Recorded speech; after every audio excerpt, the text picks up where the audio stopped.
So just like finding ratios, it was kind of similar to what we did for finding first, second, third differences for linear, quadratic, quartic, or cubic, and I guess I forgot quartic as well. We can also use a calculator to help us figure things out. So we're going to use the calculator. We use exponential, or we use linear, quadratic, cubic, and quartic regressions. Now we're going to use what we're going to call exponential regression, and we're going to use that in the calculator again. So the last example here, it says write a function that best models the data given below. Then use the model to predict when the tuition at University of Texas Austin will be $6,000. Man, those were the days. Unfortunately, that wasn't the case for me when I was in college, nor will it be the case if you go into college either. Now, folks, sometimes when dealing with these types of sets of data, it's hard to deal with like typing in this as our x value. It's kind of annoying. So what I'd suggest is starting off with that first year, let's just call that year 0. And then every other year is going to be kind of how far away it is from that. So 1999 to 2000, that's year 0. The next year is year 1, then 2, then 3, and then that's going to be 4 years after. So what we're going to do is we're going to type this back into our calculator using that stat function that we've used in the past. So just like we did in the past, we're going to go back into stat. So press stat, and then it'll choose edit, the first option. Now you might have some values in here just like I do. So I'm going to go up to the column titles and I'm going to hit, go up to L1, hit clear, go up to L2, hit clear, and then we're just going to type in our values. So if our years are going to be like the X values, the ones that should go in L1, so it'll be 0, 1, oops, sorry, not 2, as I was reading it, 1, 2, 3, and 4.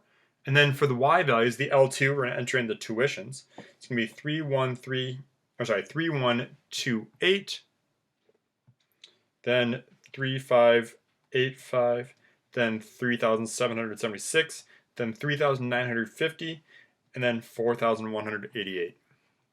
So always double check, make sure you have the same number of values in each of the columns. Now, next up, we're going to go back to stat.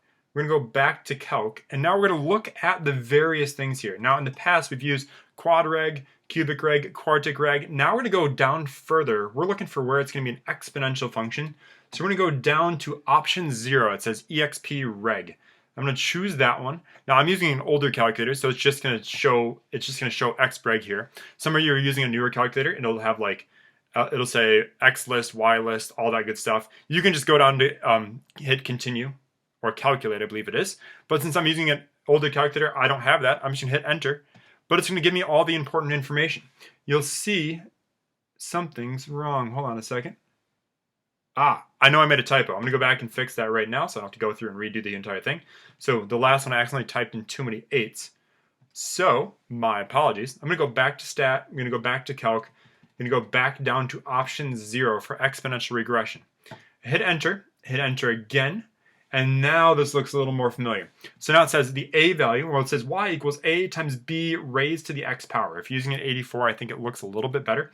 But our a value is 3,235.64. Let me write that down on my iPad.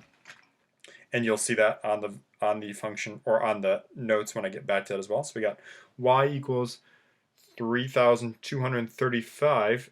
And I'm going to go 2 decimal places because we're talking about money. So I'm going to go 0.64. So the 64, we cut it off after there. And then the b value, we're going to do 1.07, and that's going to be raised to the x.